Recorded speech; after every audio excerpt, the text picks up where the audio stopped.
ഒരു കഥയുണ്ട്. ഈ കഥയിൽ വലിയൊരു കാര്യം ഒളിഞ്ഞു കിടക്കുന്നുണ്ട്. വലുതായുള്ള ഒരറിവ് ഉണ്ട്. ഇത് ഒരു വെളിച്ചമായിട്ടും വഴികാട്ടിയായിട്ടും നമുക്ക് ഗുണപ്പെടും. ഒരിക്കൽ ഒരാൾ ആത്മഹത്യ ചെയ്യാൻ വേണ്ടി തുടങ്ങുകയായിരുന്നു. അപ്പോൾ ഇത് ഒരു സന്യാസി കണ്ടു. സന്യാസി വന്ന് ഇയാളുടെ അടുത്ത് ചോദിച്ചു. അപ്പോൾ ഇയാൾ പറഞ്ഞു, എൻ്റെ ജീവിതത്തിലെ കഷ്ടപ്പാടുകളും വിഷമങ്ങളും ദുരിതങ്ങളുമാണ് ഇത്രയും കാലം ഞാൻ അനുഭവിച്ചത്. എനിക്കതിനെ അതിജീവിക്കാൻ കഴിയുന്നില്ല. ദൈവം വിലപ്പെട്ടതായിട്ടൊന്നും എനിക്ക് നൽകിയിട്ടില്ല. അപ്പോൾ സന്യാസി ഇയാളോട് പറഞ്ഞു, ഈ ഒരു ദിവസം നീ ആത്മഹത്യ ചെയ്യരുത്. ഈ രാജ്യത്തെ രാജാവ് എൻ്റെ കൂട്ടുകാരനാണ്. നമുക്ക് രാജാവിനെ പോയിട്ട് കാണാം. അങ്ങനെ ഇവർ രാജാവിൻ്റെ അടുത്ത് എത്തി.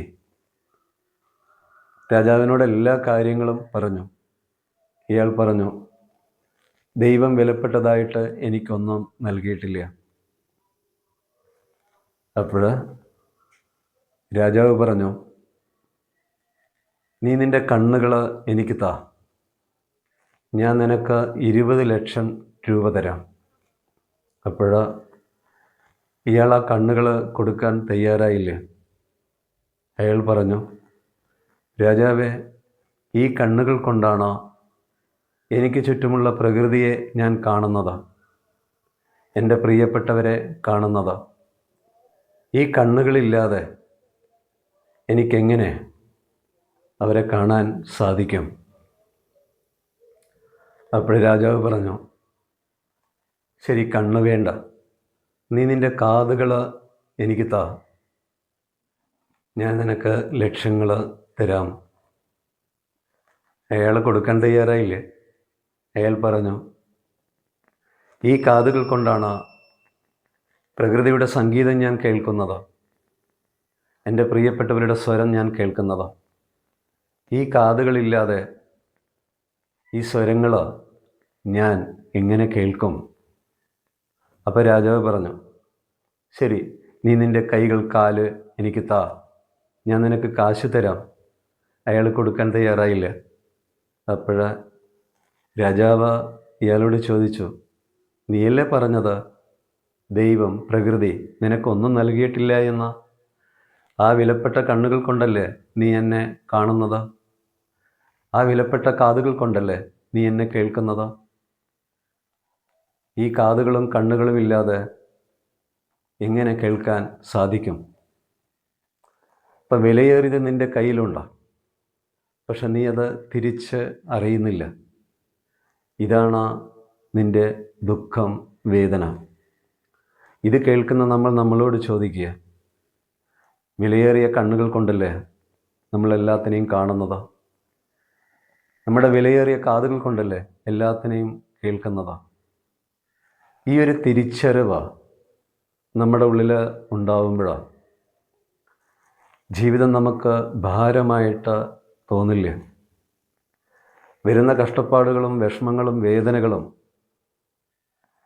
നമ്മളെ മുന്നോട്ട് നയിക്കുന്ന ഒരു വെളിച്ചമാണ്, വഴികാട്ടിയാണ്.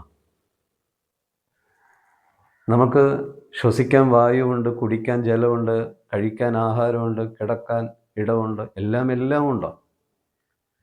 ഈ നിമിഷത്തിൻ്റെ ആവശ്യങ്ങൾ നിറവേറ്റാൻ ഉള്ളതെല്ലാം നമ്മുടെ മുന്നിൽ ഉണ്ട്.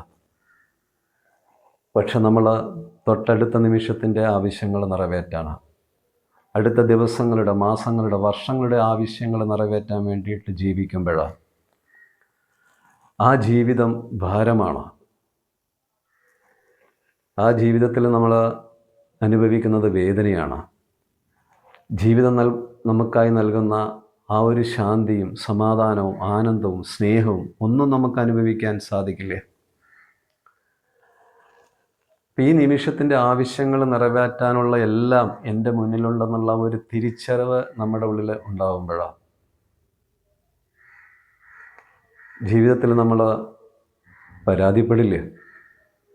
ജീവിതത്തിൽ നിറഞ്ഞ നന്ദി നമ്മുടെ ഉള്ളിൽ ഉണ്ടാവും, വിനയം ഉണ്ടാവും. നന്ദിയും വിനയവും നമ്മുടെ ഉള്ളിൽ നിറയുമ്പോൾ തന്നെ അത് പ്രാർത്ഥനയായി, അത് ധ്യാനമായി, അത് ആനന്ദമായി. ഈ ഒരു